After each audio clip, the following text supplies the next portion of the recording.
A key part of this question is exact value. Okay, so I think back in week 4 we were asked for the first time to enter exact values. So from now on the course, now I've given you some credit for that in the past. From now on the course, we've got to write exact values, which means you've got to leave things as square roots, because that's one important thing we try to leave pre-calculus knowing how to do. Right? For instance, sine of 60 degrees, the exact value is square root of 3 over 2. The decimal approximation would be 3 square root.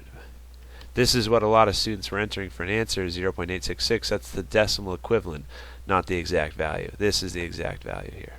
Okay? And like you can get, like that's the other place where students usually just rely on a calculator, hit sine. That's the decimal equivalent, not the exact value. Okay, so that's the big point with this question, is that we want to bring it back in terms like sine of 60. That's the same thing as pi over 3, right? Yeah, because that's 60 degrees. We know sine of pi over 3 is square root of 3 over 2. That's an exact value that we have memorized.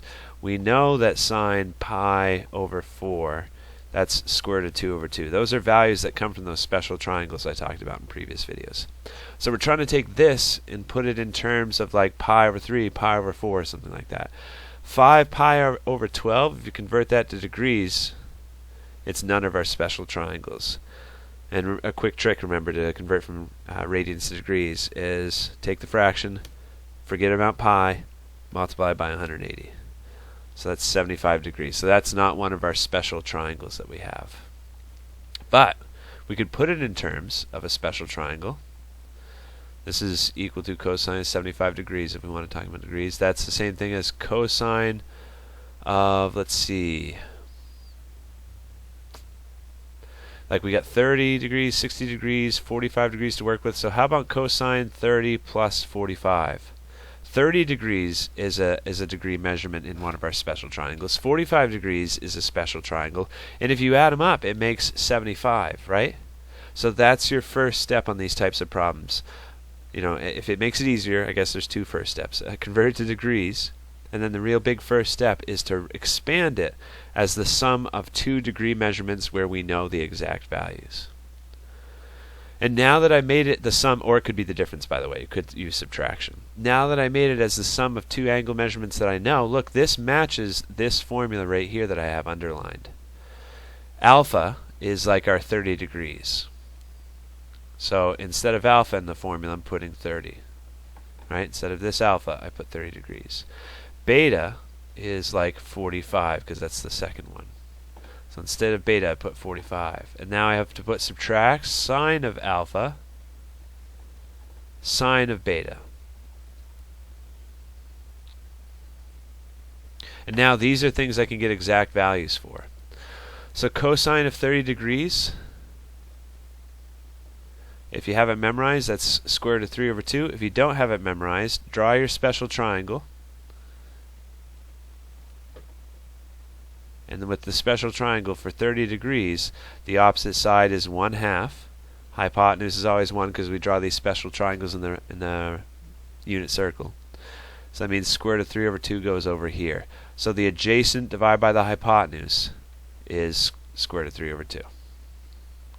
Right? So we're going to put square root of 3 over 2 here. Cosine 45 degrees, that's the same as sine of 45 degrees, right? Because that's the 45-45 triangle. The opposite and the adjacent are both square root of 2 over 2 there, and the hypotenuse is 1. Sine of 30 degrees, that would be opposite over the hypotenuse, so 1/2 divided by 1 makes 1/2. And then sine of 45 degrees, that's another value of the 45-45 triangle, it's square root of 2 over 2. So this is what they're looking for the exact answer. So if you multiply in the numerator, since they're both in a square root, that can multiply to make square root of 6, and then 2 times 2 makes 4, and then we got square root of 2 over 4. These have common denominators, so square root of 6 minus square root of 2 over 4 looks good, but you can actually factor a little bit more. Look, they had common denominators, so that's why I made it one big happy family here. I can factor out a square root of 2 from both the numbers up top. And I don't know which answer they'd like best. Let's try typing in this one, because the other one looks even yuckier. I think it's like a matter of preference at that point. So what I'm going to type in is I'm going to type in SQRT6. Oh, actually first, since it's a fraction, I'm doing a parentheses, divide by a parentheses. That way I have something for my numerator and my denominator. Square root of 6. Oh, and then this is still inside the top of my parentheses. So subtracted by square root of 2. Divide by 4. Let me see if I can move that so it's easier to see. Oh, come on, Adobe. Just want to move it.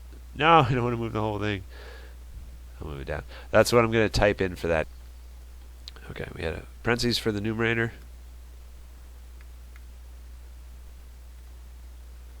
Divide by a parentheses for the denominator. So we got square root of 6 minus square root of 2. Divide by, we said 4 for the denominator. Hit submit. This is question 7.